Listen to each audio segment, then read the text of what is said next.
এটা তুই কি বলছিস? আজকে একটা পয়লা বৈশাখের দিনে একটু ইলিশ খেতে চেয়েছিস, একটা শাড়ি চেয়েছিস, তুই অপরাধ কি করেছিস সেটা তোকে দিতে পারলো না?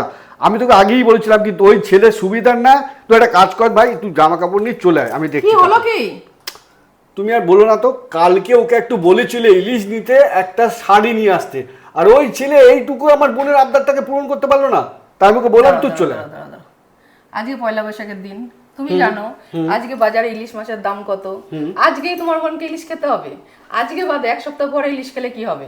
এক মাস পরে খেলে কি হবে? আজকেই ইলিশ মাছটা খেতে হবে। আজকে একটা শুভ দিন, তাও খেতে চেয়ে যা কি হয়েছে বলো, তুমি বলো। শুভ দিন ঠিক আছে, একটা ছেলের তার ইনকামটাও তো দেখতে হবে।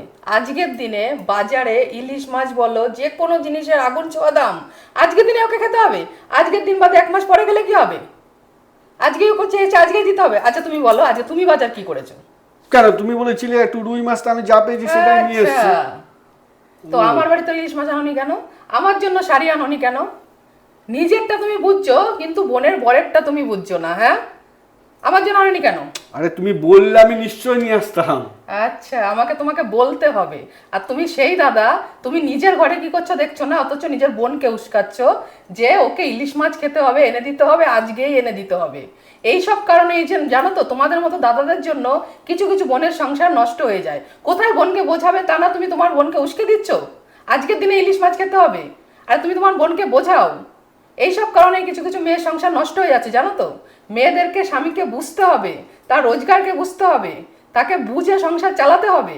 আর কোথায় তুমি দাদা হয়ে তাকে বলবে যে আমি দুদিন পরে তোকে দুটো ইলিশ মাছ গিয়ে আমি খাই দিয়ে আসবো, উল্কি তুমি বলছো যে আমার বাড়িতে চলে আয়। এটা তুমি ঠিক করছো? ভেবে দেখো তো। এটা তো আমি আগে বুঝিনি। নিজেরটা যখন তুমি ভাবো, সেরকম অন্যের সংসারটাও ভাববে, বোনকে বোঝাবে সব সময়। যখন যেটা চাইবে তখনই সেটা পেয়ে গেলে মানুষের মাথায় বেশি উঠে যায়। আর সবসময় মানুষের নিজের ইনকামের দিকটাও ধ্যান দিতে হবে যে ওর বর কি করছে। তোমার দাদা হয়ে তোমার কর্তব্য কি? তোমার বোনকে নিশ্চয়ই বোঝানো, তাই না? একদমই। এরকম আমি প্রত্যেক বোনকে বলবো যারা দাদাকে ফোন করে এই সমস্ত কথা বলো, আর সেই সমস্ত দাদাকেই বলবো যারা বোনদেরকে উস্কানি দাও, মানে আশকারা দাও, এইগুলো করা একদমই উচিত না। তাতে বোনের সংসার নষ্ট হওয়ার সম্ভাবনা থাকে। তা প্লিজ এইগুলো করবে না।